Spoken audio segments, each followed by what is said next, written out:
DD किसान, बदलते भारत की शान।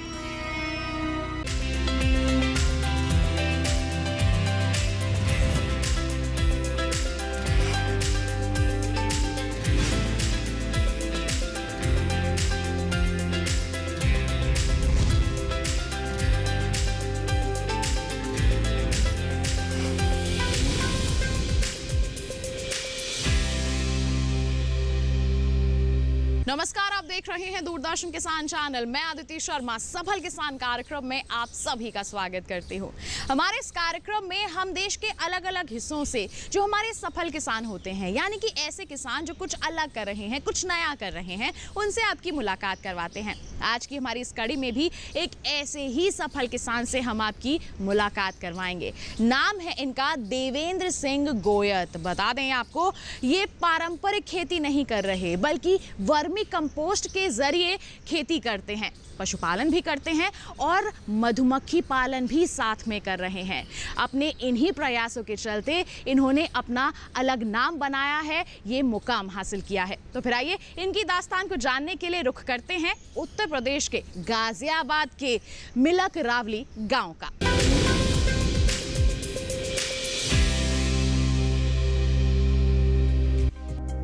उत्तर प्रदेश भारत का सबसे बड़ा राज्य है, जिसकी आधी से ज्यादा जनसंख्या और अर्थव्यवस्था मुख्यतः कृषि पर निर्भर है। इसी राज्य से हमारे सफल किसान देवेंद्र सिंह गोयत भी आते हैं, जिन्होंने परंपरागत खेती से हटकर वर्मी कंपोस्ट के जरिए खेती, पशुपालन और मधुमक्खी पालन को चुना और इससे इनका मुनाफा और उपज तेजी से बढ़ा। अपने 1 हेक्टेयर खेत में खेती करने के साथ देवेंद्र अपने पशुओं के लिए नेपियर उगाते हैं, जिसके सेवन से पशुओं में दूध की बढ़ोतरी होती है। कहा जा सकता है कि देवेंद्र सिंह गोयत इन दिनों खेती किसानी में दिन दूनी और रात चौगुनी तरक्की कर रहे हैं। पशुपालन के जरिए कैसे जैविक खाद बनाते हैं और कैसे खेती के साथ पशुपालन एक दूसरे के पर्याय बन रहे हैं, ये बता रहे हैं हमारे सफल किसान देवेंद्र सिंह गोयत। मैं खेती करता हूँ। खेती के साथ में मेरा जो साथ में काम है वो मधुमक्खी पालन और वर्मी कंपोस्ट का है। इसके साथ में मैं पशुपालन भी करता हूँ।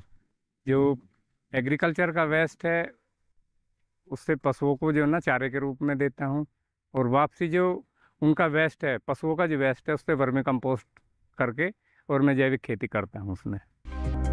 हमारे सफल किसान का मानना है कि गांव में खेती बाड़ी आपसी सहयोग से की जाए तो काफी फायदा होता है। इससे आय में वृद्धि के साथ गांव का भी विकास होगा। देवेंद्र के पशुपालन की मुख्य वजह ये है कि ये पशुओं के अपशिष्ट का इस्तेमाल कर लेते हैं। अपने फार्म में वर्मीवास, गोबर और गौमूत्र को इकट्ठा करने के लिए अलग अलग इंतजाम किए हुए हैं। देवेंद्र जीवामृत बनाने के लिए गोबर, गौमूत्र, बेसन, प्याज का रस, डीकंपोजर, नीम का पत्ता, मिर्च, लहसुन आदि प्रयोग करते हैं। सबसे अच्छी बात यह है कि जीवामृत बनाने के लिए इन्हें बाजार से कुछ भी लाने की जरूरत नहीं पड़ती। इससे उनकी सालाना आय में भी वृद्धि हुई है। इसमें जो मेरी पूरी साल की जो आमदनी का स्रोत है वो 1500 कुंटल तक हो जाता है। 1500 कुंटल को हम 5 रुपये किलो में बेचते हैं। बाकी हमारा शुद्ध लाभ वो 5 लाख, कभी 6 लाख, कुछ हमारा केंचुआ भी बिक जाता है, शुद्ध लाभ में आ जाता है। उसमें मजदूरी, गोबर का ये सब निकल जाता है।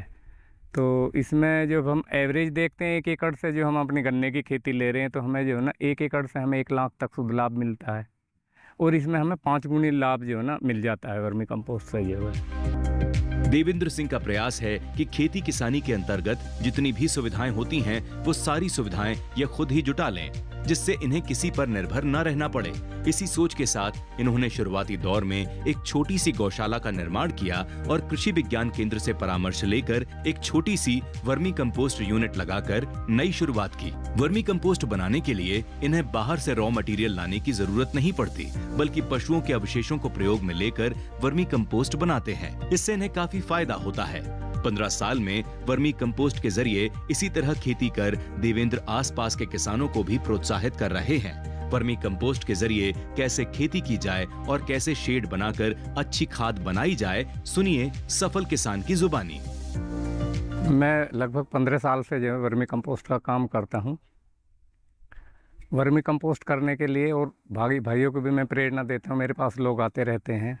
सबसे पहले तो जो ताज़ा गोबर है उसके अंदर मीथेन गैस रहती है। हम 1 महीने के अंतराल के अंदर जो है ना उनके अंदर पानी लगवा के कटाई करा के उस गैस को और उस गर्मी को जो है ना बाहर निकालते, बेड लगवा देते हैं और फिर उसके बाद में पानी लगवाते हैं। जब वो गोबर ठंडा हो जाता है तो उसके बाद में केंचुआ छोड़ देते हैं। मेरे पास में ऑस्ट्रेलियन केंचुआ जो ऑस्ट्रेनिया फेडिटा नाम की वैरायटी है, उससे ये वर्मी कंपोस्ट तैयार होता है और इसको जो है ना इकट्ठा करा के फ़िल्टर करके अपनी पैकिंग में फिर जो है ना हम इसको मार्केटिंग कर देते हैं। मार्केटिंग के लिए किसान भी हमारे पास से ले जाते हैं, नर्सरियों में भी हमारी सप्लाई है, कुछ पौधे वालों के यहाँ भी सप्लाई है, पार्क वगैरह लगते हैं उसके यहाँ भी सप्लाई है।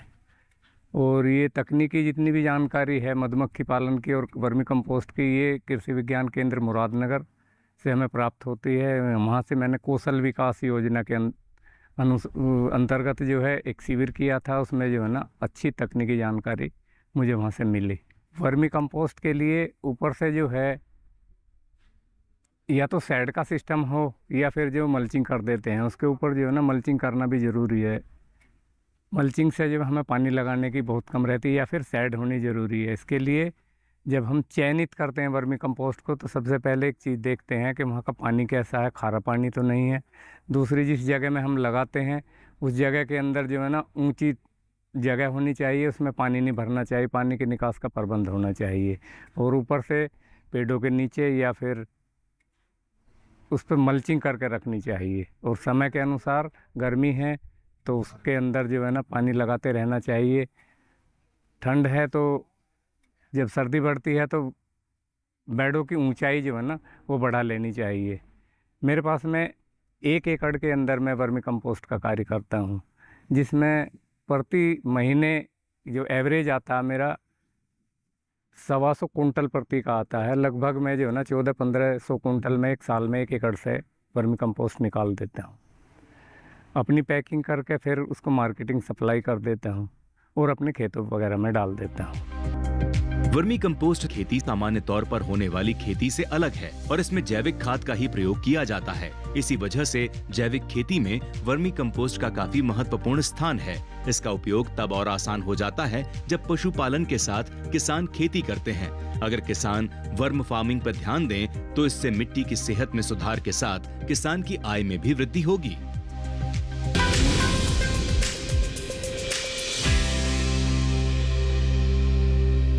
तो चला है एक छोटे से ब्रेक का, आपका हिम्मत जाइए। ब्रेक के बाद हम जानेंगे हमारे सफल किसान से कि कैसे वो खेती और पशुपालन के साथ साथ मधुमक्खी पालन कर रहे हैं और कैसे उन्हें साथ मिल रहा है कृषि विज्ञान केंद्र का। बने रहिए दूरदर्शन किसान पर, देखते रहिए कार्यक्रम सफल किसान।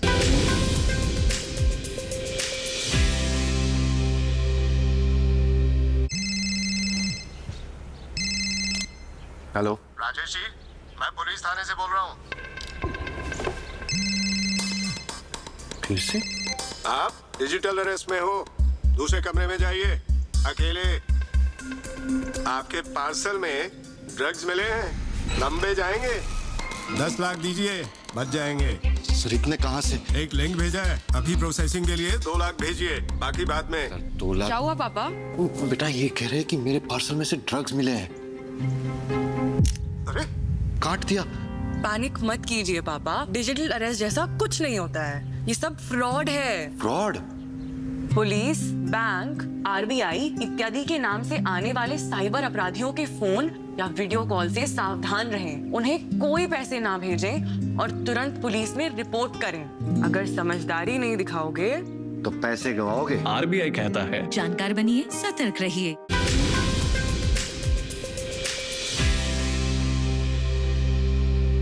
ब्रेक के बाद दूरदर्शन किसान के कार्यक्रम सफल किसान में आप सभी का फिर से स्वागत। आइए किसान भाइयों बहनों, अब रुख करते हैं हमारे सफल किसान देवेंद्र सिंह गोयत का। उनसे जानते हैं कि वो खेती और पशुपालन के साथ साथ कैसे सफलतापूर्वक मधुमक्खी पालन कर रहे हैं और कैसे लाखों का मुनाफा कमा रहे हैं।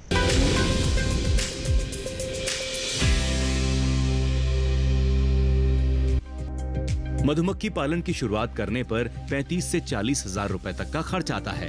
मधुमक्खियों की संख्या भी हर साल बढ़ती जाती है। जितनी ज्यादा मधुमक्खियां उतना ज्यादा शहद उत्पादन और उतना ही ज्यादा मुनाफा।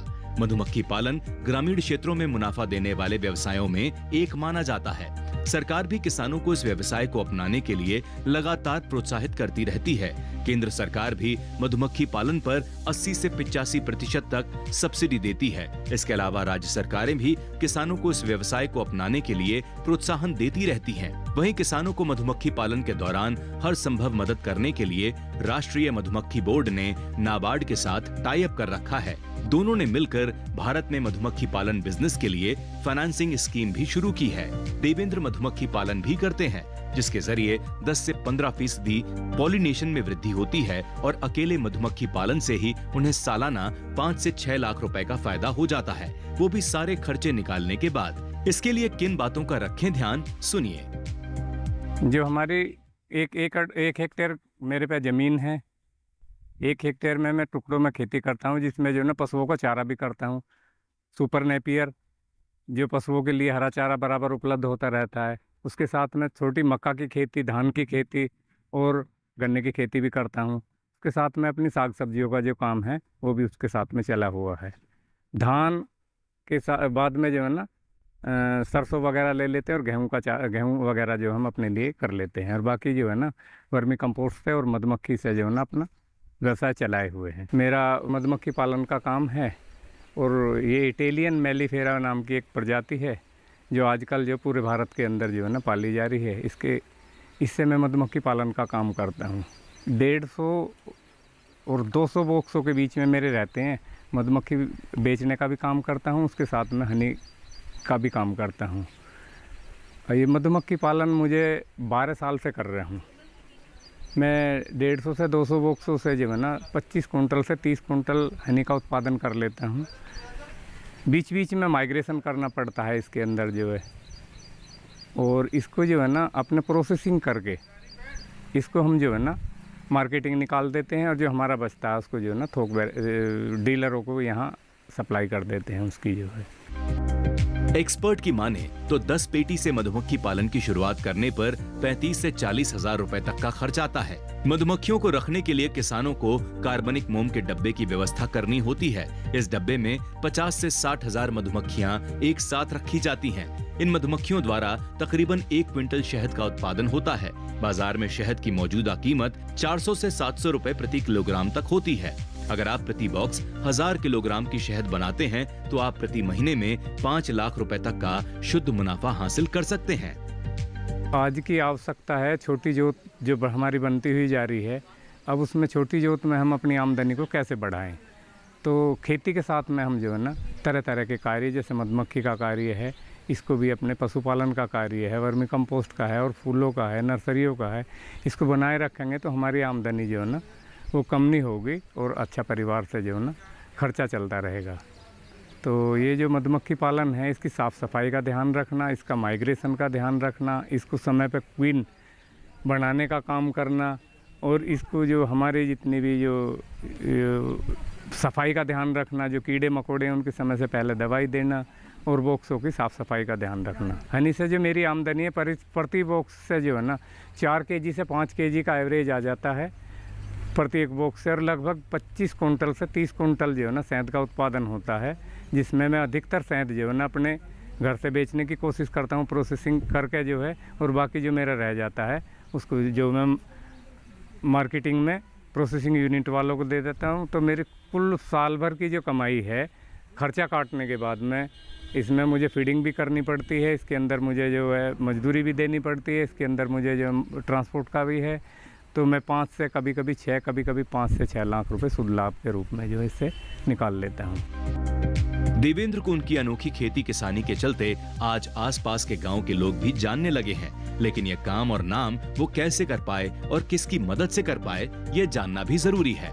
देवेंद्र खेती तो सालों से कर रहे थे, लेकिन उन्हें कामयाबी मिली किसान विज्ञान केंद्र से मिली सही सलाह के बाद। इस बात में कोई दो राय नहीं कि हमारे देश में कृषि वैज्ञानिकों की भूमिका काफी सराहनीय रही है। समय समय पर कृषि विश्वविद्यालय और केवी के यानी कृषि विज्ञान केंद्र के विशेषज्ञ मार्गदर्शन देने आए हैं, जिससे खेती और बागवानी में आ रही बाधाएं कम हुई हैं। जो हमारा कृषि विज्ञान केंद्र गाजियाबाद है, समय समय पे हमको जो है ना अच्छी जानकारी देता रहता है। और अभी हमारे यहाँ एक पिछले साल जो एक प्रोग्राम हुआ था मधुमक्खी का, उसमें जो है ना स्किल प्रोग्राम था, जिसमें जो है ना कौशल विकास योजना के अंतर्गत जो है ट्रेनिंग हुई थी, तो उससे हमें अच्छी जानकारी प्राप्त हुई और हमें समय समय पर हमारा कृषि विज्ञान केंद्र गाजियाबाद जो है मार्गदर्शन करता रहता है। कृषि विज्ञान केंद्र के अधिकारी लगातार किसानों के हित के लिए काम करते हैं। केवीके की सलाह पर ही देवेंद्र वर्मी कंपोस्ट के जरिए अच्छी गुणवत्ता वाली खाद तैयार कर पाते हैं, जिसमें केंचुओं का उपयोग होता है।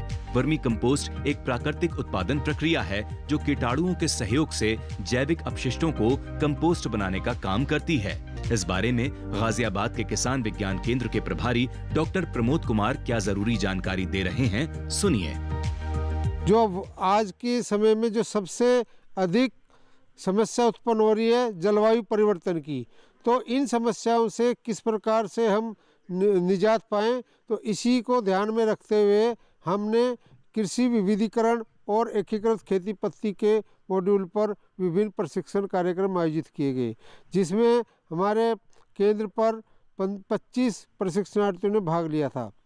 और इसी क्रम में हमारा केंद्र कौशल विकास मंत्रालय की तरफ से प्रधानमंत्री कौशल प्रशिक्षण योजना में भी एफिलिएटेड है, जिसके द्वारा हमारे गत वर्ष एक प्रशिक्षण कार्यक्रम मधुमक्खी पालन पर भी 210 घंटे का किया गया, जिसमें प्रतिभाग करने वाले एक प्रमुख प्रशिक्षणार्थी श्री देवेंद्र सिंह गांव मिलक रावली जनपद गाजियाबाद हैं। और ये ऐसे प्रशिक्षणार्थी रहे हैं जिन्होंने कौशल विकास प्रशिक्षण प्राप्त कर और उसको अपने उद्यम के रूप में स्थापित किया। आज ये वर्तमान में मधुमक्खी पालन, वर्मी कंपोस्ट, फसल उत्पादन, उद्यान उत्पादन के साथ साथ डेयरी उत्पादन का भी कार्य कर रहे हैं।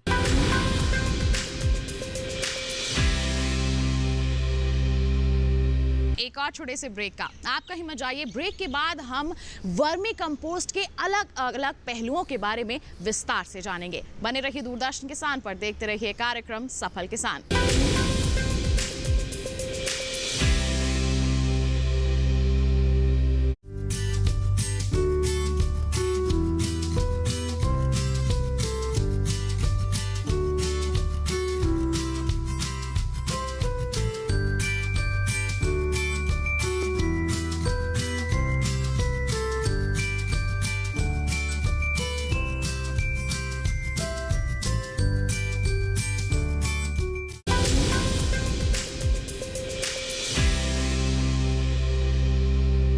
ब्रेक के बाद दूरदर्शन किसान के कार्यक्रम सफल किसान में आप सभी का फिर से स्वागत है। ब्रेक पर जाने से पहले हमने आपको बताया था अब बात होगी वर्मी कंपोस्ट के बारे में, तो फिर आइए कार्यक्रम को आगे बढ़ाते हैं।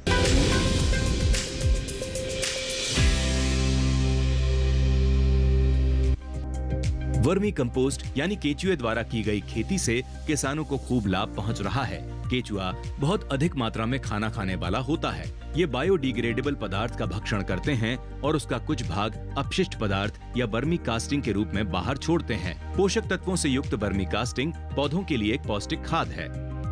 जैसा कि आज हम लोग मिलक रावली देवेंद्र जी हैं, जो किसान बहुत ही प्रगतिशील किसान हैं, उनके फार्म पे आज हम लोग आए हैं और उन्होंने इस मॉडल को अपनाया है, कृषि विविधीकरण के मॉडल को अपना रखा है इन्होंने, और इससे वो अपने आय को बढ़ोतरी भी करते हैं। साथ ही साथ एक तरीके से जो भी व्यवसाय उन्होंने कृषि अपने फार्म पे अपना रखा है वो सभी उस चीज़ को एक तरीके से रिसाइकिल करते हैं। आज हम इनके फार्म पे जब आए तो हमने इनके देखा कि इन्होंने वर्मी कंपोस्ट के साथ साथ इन्होंने उद्यान में भी है सब्जी इन्होंने लगा रखी है, इसके साथ बागवानी कर रखी है, इन्होंने मक्का भी अपने खेत में लगा रखा है और इसके साथ साथ मधुमक्खी पालन का भी इन्होंने व्यवसाय अपने लिए अपने खेत में कर रखा है।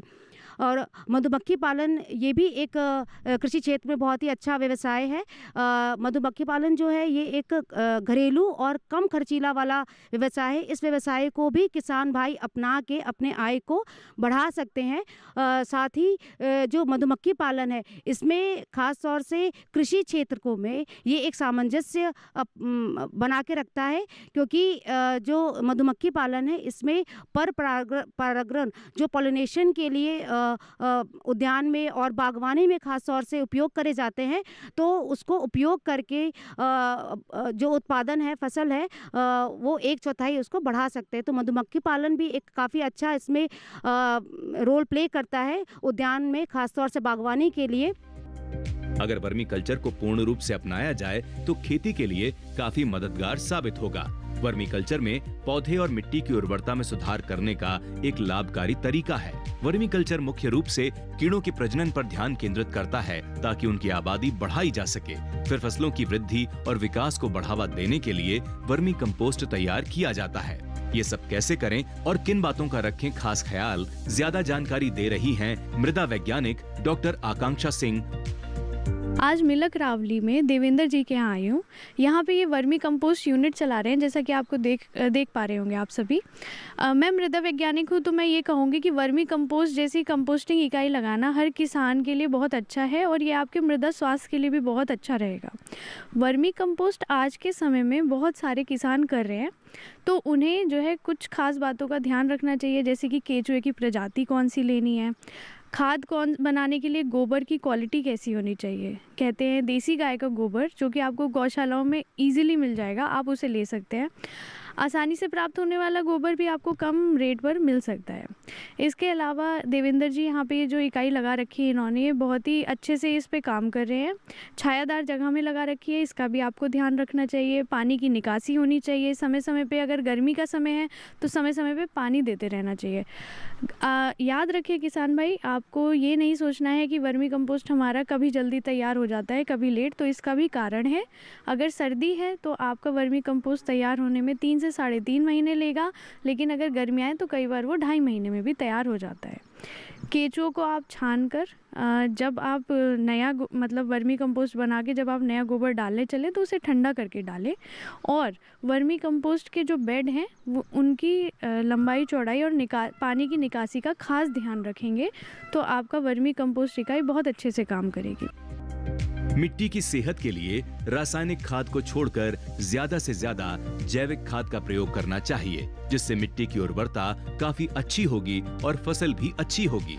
अगर मिट्टी स्वस्थ है तो हम स्वस्थ हैं, लेकिन कई बार अधिक पैदावार की चाहत में किसान खेतों में रासायनिक खाद की मात्रा बढ़ा रहे हैं, लेकिन इन रासायनिक खाद से पर्यावरण और मानव स्वास्थ्य पर नकारात्मक असर पड़ रहा है। इसलिए जितना हो सके ऑर्गेनिक फार्मिंग और वर्मी कंपोस्ट से तैयार की गई खाद का ही इस्तेमाल करें।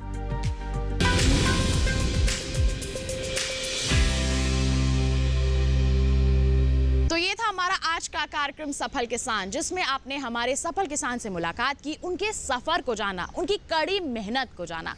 उम्मीद करते हैं कि इनकी दास्तान को जानकर आप भी इनसे जरूर प्रेरित हुए होंगे। साथ ही आपको बता दें, ऐसी ही कोई दास्तान आप हम तक पहुंचाना चाहते हैं तो आप हमें ईमेल कर सकते हैं। ईमेल आईडी है safalkisandd@gmail.com, या फिर आप हमें पत्र लिखिए। पता है हमारा सफल किसान, कमरा नंबर 77, CPC दूरदर्शन, खेलगांव, नई दिल्ली 110049। तो इसी वादे के साथ कि अगले अंक में फिर होंगे हाजिर एक नई दास्तान लेकर। तब तक के लिए दीजिए इजाजत, लेकिन आप बने रहिए दूरदर्शन किसान पर। नमस्कार।